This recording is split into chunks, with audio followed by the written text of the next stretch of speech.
Flamengo finaliza a preparação para jogo com o Juventude e time deve ter mudanças. A arbitragem paulista preocupa a dinâmica do jogo. Flamengo quer superar marca que já dura quase 28 anos.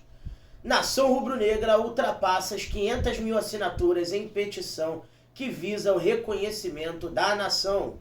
Fala, galera boa! Aqui é o Diego Fly, seu canal RD Flanovo, eu e você é mais do que bem-vindo. Então dá aquela moral pra gente, se inscreve no canal, ativa o sino das notificações pra você não perder nada. Se ainda não for inscrito, faz esses dois passos primeiro. Ó, comenta, compartilha, hypa os vídeos pra ajudar a gente. Porque, galera, ó, o Flamengo finalizou a preparação pro jogo com o Juventude.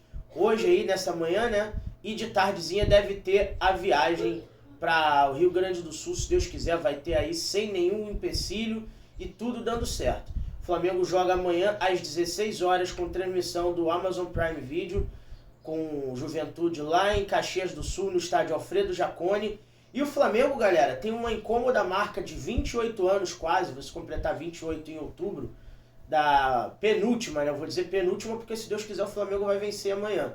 Mas a penúltima vitória do Flamengo em cima do Juventude foi em 1997. E amanhã, se Deus quiser, quebraremos essa marca. Mas o Flamengo precisa ficar de olho, galera, porque vai ter desfalques, né? O Guilherme Varela não deve ir ao jogo com problema de pubalgia. O Eric Pulgar e o Alexandro fazem a fase final de recuperação.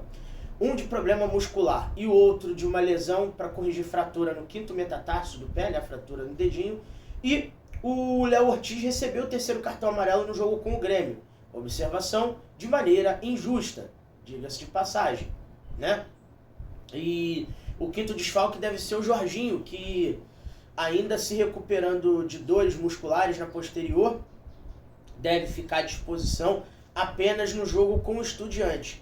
Outro jogador que deve ficar de fora dessa partida é o Samuel Lino, que não se adaptou bem na altitude no jogo da seleção brasileira, entrou naquela furada e o que aconteceu com ele deve ir ao banco de reservas por conta do excessivo cansaço.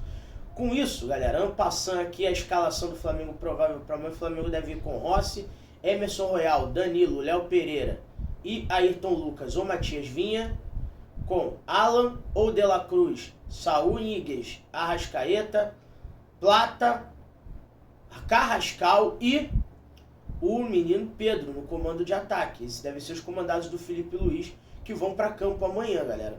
Mais tarde eu vou trazer aqui num shortzinho, né, especial, se o Flamengo vai ter mais desfalques, quem foram os relacionados para essa partida. Então fica de olho aí no decorrer do dia que eu vou trazer tudo para vocês. E para amanhã, galera, a arbitragem, como eu falei, é de São Paulo. Cuidado, Flamengo, é o Rafael Claus que apita, né? Rafael Claus é o árbitro principal, Danilo Ricardo Simão Maniz, Evandro de Melo Lima, ambos de São Paulo também são os bandeiras, e o Rafael Trace, de Santa Catarina, é o árbitro de vídeo escolhido para essa partida. O Flamengo é o líder do Campeonato Brasileiro, o Palmeiras vem ali em segundo lugar, o Cruzeiro vem em terceiro, e são os três que disputam de maneira mais ativa o título de campeão brasileiro da temporada 2025.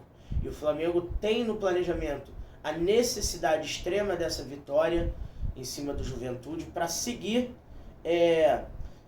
com vantagem na liderança e ir tranquilo, né, para o jogo com o Estudiantes de La Plata, que é o jogo da Libertadores na quinta-feira, dia 18 de setembro. E a sequência do Flamengo é uma sequência chatinha, galera. É uma sequência que tem o Estudiantes, tem o Vasco no domingo, no Maracanã, tem novamente o Estudiantes na outra quinta, dia 25, fora de casa.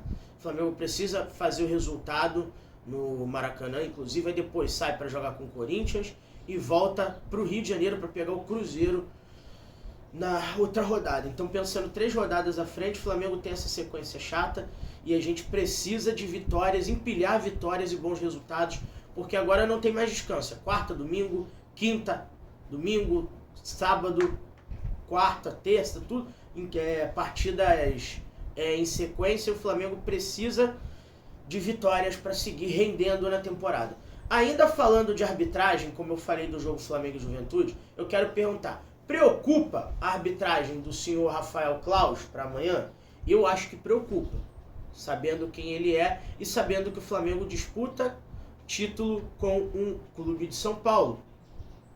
Da mesma forma que preocupa para os torcedores de São Paulo ver árbitros mineiros e cariocas e árbitros paulistas e cariocas, no caso dos clubes mineiros lá do Cruzeiro, quando está na disputa com o Flamengo nesse campeonato da presente temporada.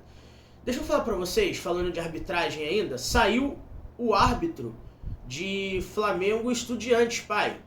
Sério? Sério, saiu já, foi escolhido nessa sexta-feira pela Conmebol, cara. É o colombiano Andrés Rojas, que apitou o jogo do Flamengo nessa Libertadores, apitou Flamengo 2, LDU 0. Quando eu vi árbitro colombiano, eu já fiquei com medo de ser o Vilmar Roldan.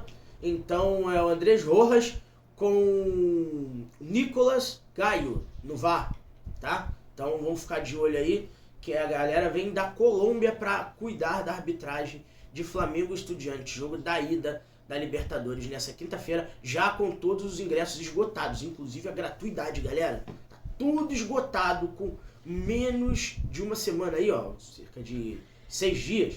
Já não tem mais ingresso para ninguém. Só um instantinho. Saúde, mãe! Então, você que quer ir para Flamengo e Estudiantes sem ingresso, infelizmente não vai rolar. Vamos mudar de assunto aqui, galera? Que a parada é a seguinte. O Flamengo jogou, depois de perder para o São Pablo Burgos por 106-86, mais um amistoso na Espanha, preparatório para o Mundial de Clubes.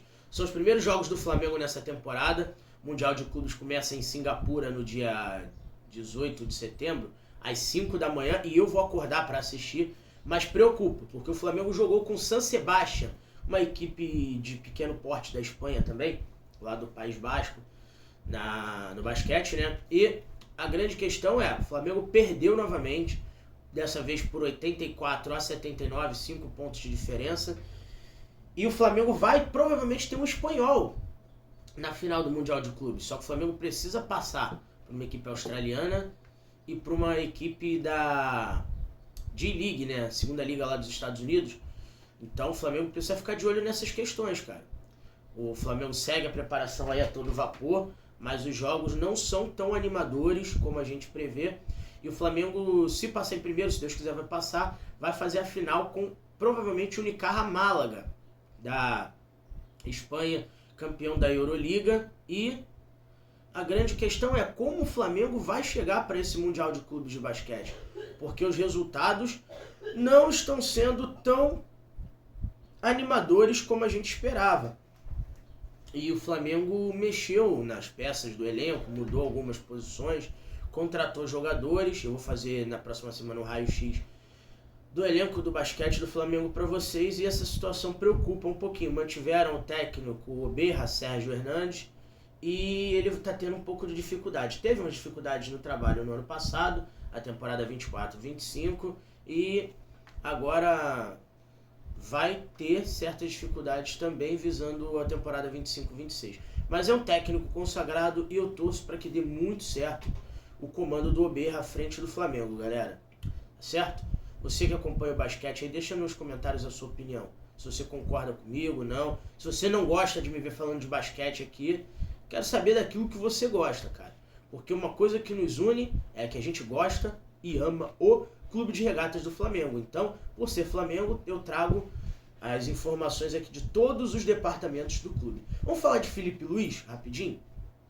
Porque o Fenerbahçe chegou a fazer uma sondagem pelo treinador rubro-negro. Segundo o Fabrício Lopes, dos canais Resenha Rubro-Negra, o treinador descartou de pronto a investida, o Flamengo também descartou de pronto essa investida dos turcos, que já contrataram outro técnico, agora é o Domenico Tedesco, um italiano também, e o Filipe Luís está tendo, pai, as suas reivindicações atendidas para que permaneça no Flamengo. E o treinador, para quem acompanha os vídeos aqui das últimas semanas, que eu falei que ele, para renovar, ele recusou a primeira proposta do Flamengo e fez exigências na ordem de valorização para a comissão técnica do ponto de vista salarial e melhorias estruturais no CT Ninho do Urubu. O Filipe Luís fez mais uma exigência, pai, para renovar com o Flamengo. Qual?